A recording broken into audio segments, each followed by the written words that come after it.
اے جہاد سے ڈرنے والو، تم کہیں رہو، موت تو تمہیں آ کر رہے گی، خواہ مضبوط قلعوں میں رہو۔ وہ اللہ کے پیغمبر کی مرضی کے برخلاف بیٹھ رہنے سے خوش ہوئے اور اس بات کو ناپسند کیا کہ اللہ کی راہ میں اپنے مال اور جان سے جہاد کریں،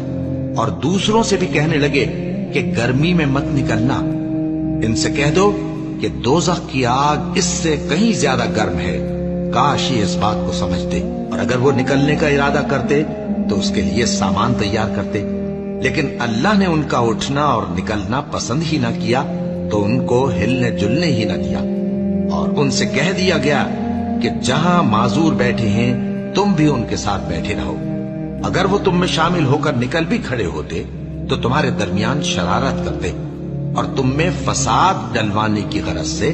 دوڑے دوڑے پھرتے، اور تم میں ان کے جاسوس بھی ہیں، اور اللہ ظالموں کو خوب جانتا